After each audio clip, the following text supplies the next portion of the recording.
안녕하세요. 주식으로 세상을 여는 주토피아입니다. 최근 우리의 상황에 맞는 뉴스를 보게 되어 씁쓸하고 안쓰러운 마음에 이번 영상을 준비하게 되었습니다. 올해 주식 투자를 시작하게 된 많은 분들을 주린이라 부르며 그들의 투자와 관심 속에서 주식시장은 코로나의 위기를 빠르게 극복했습니다. 하지만 주린이의 투자 방법은 어떤 종목이 오를 것 같더라는 카더라 통신에 의지하고 자신이 투자한 종목에 대한 분석도 하지 않는다는 내용의 뉴스였습니다. 더 큰 문제는 전문가의 리포트의 폭도 줄어들어 전체 종목 중 39%만 리포트가 존재하는 종목이고 매년 이 수치도 줄어들고 있다는 것입니다. 이 수치는 우리가 주식을 살 때 그 종목에 대한 전문가 의견을 볼 수 있는 주식은 10개 중 4개밖에 안 된다는 것입니다. 이는 거래량이 많고 이슈가 되는 주식은 계속 주목을 받고 그렇지 않은 주식은 계속 도태되는 양극화가 더욱 심해질 수밖에 없는 상황을 만든다는 것입니다. 그렇다면 왜 리포트가 줄어들까요? 제 생각엔 아무도 보지 않기 때문입니다. 왜 안 볼까요? 봐도 무슨 말인지 모르기 때문입니다. 그래서 오늘은 주식을 하면서 알아야 할 기본적인 용어 3가지 정도만 알려드리도록 하겠습니다. 특히 연말에는 내년 시장 예측 보고서가 무더기로 쏟아질 만큼 조금씩 공부해서 리포트를 한두 개씩 보는 습관을 길러보도록 하겠습니다. 먼저 네이버 종목 분석에 올라와 있는 삼성전자의 간략한 펀더멘털입니다. 펀더멘털은 기업의 상태를 표현하는 가장 기초적인 자료라 보시면 됩니다. 왼쪽에 PER, PBR, PCR, EV, EBITDA, EPS 등등의 수치와 오른쪽엔 기업의 이익 관련 수치를 보여주고 있습니다. 오른쪽의 이익 관련 수치를 간단하게 설명하자면 컨센서스는 전문가들이 예상한 실적입니다. 잠정치는 임시로 계산해서 발표한 실적이나 대부분 거의 비슷하게 맞아떨어집니다. 그 밑에 서프라이즈는 컨센서스 대비 몇 프로의 실적이 변화했는지 보여주는 것이고 전년 동기 대비 올해 몇 프로의 실적이 변화되었는지 보여주는 것입니다. 영업이익과 당기순이익은 아주 간단하게 영업이익은 세전 월급, 당기순이익은 세후 월급 이렇게 보시면 됩니다. 오늘의 왼쪽의 펀더멘털 중에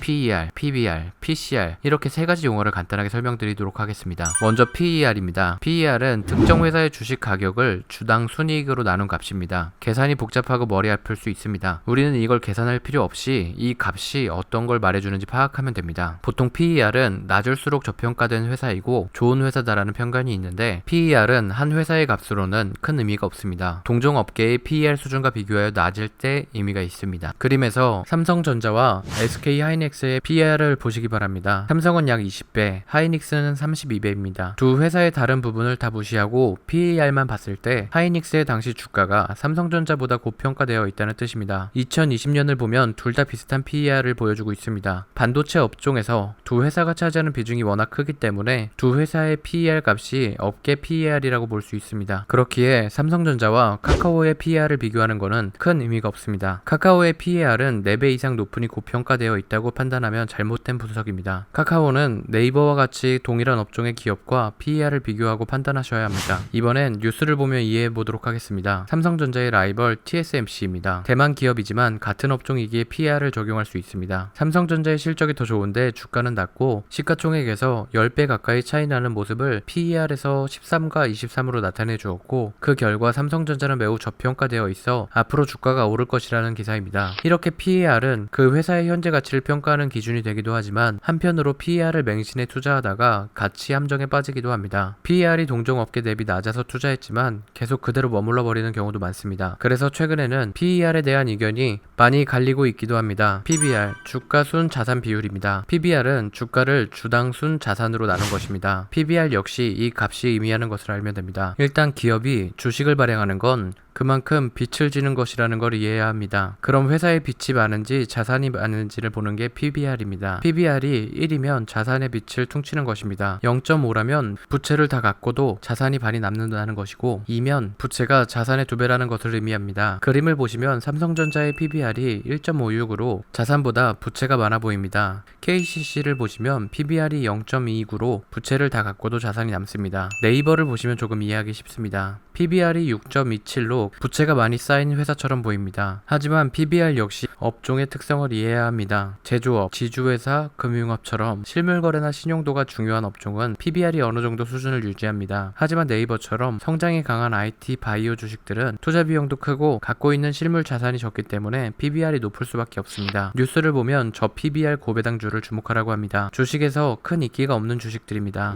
공기업과 은행, 보험주들이네요. 이들 회사들은 안정적인 기업 운영에 초점을 맞추고 있어 하면서 주가를 통한 시세 차익보다 배당을 통해 이익을 주주들에게 나눠주고 있습니다. PBR이 어떤 의미인지 조금 이해가 되신다면 안전하게 가치 투자를 원할 때 참고해 볼 수 있습니다. 마지막으로 PCR입니다. 주가 현금 흐름 비율로 말이 조금 어렵습니다. 요즘처럼 전 세계적인 위기가 닥쳤을 때 매우 중요한 지표입니다. PCR은 현재 주가를 주당 현금 흐름으로 나눈 것인데 말은 어렵습니다. 기업이 현금을 얼마나 잘 운용하고 있는지 보는 지표라고 보면 되겠습니다. 주변에 돈을 항상 많이 버는데 항상 돈이 없는 친구가 있습니다. 그런 친구는 이 PCR이 매우 높은 것입니다. 하지만 그 친구가 새로운 가게를 오픈해서 들어가는 돈이 많다면 그럴 수 있습니다. 근데 부모님이 물려준 가업을 운영하면서 돈이 없다면 문제가 있는 것이죠. 그림에서 보면 삼성전자와 하이닉스의 PCR은 크게 차이 나지 않습니다. 네이버는 10배 가까이 차이 납니다. 앞서 말씀드린 지표와 같이 업종 간의 차이가 있는 것입니다. 요즘 같은 시기에는 당연히 PCR이 올라가는 기업이 많은데 그 중에서도 낮은 PCR을 유지하는 기업들을 보여주는 기사입니다. 위기의 순간에 PCR은 빛을 발합니다. 위기에는 당연히 돈이 돌지 않게 되고 그럼 기업들은 어려움을 겪습니다. 업종별 PCR을 보고 그 업종에서 PCR이 비교적 낮은 기업들을 본다면 현재 그 기업이 돈을 얼마나 잘 굴리고 있는지 파악할 수 있습니다. 투자를 하기 위해서는 많은 공부를 해야 됩니다. 피 같은 내 돈을 아무 생각 없이 투자하고 실패하면 왜 그런지 이유도 모르고 우는 것보다 왜 이렇게 됐는지 정도는 알고 우는 게 덜 억울하고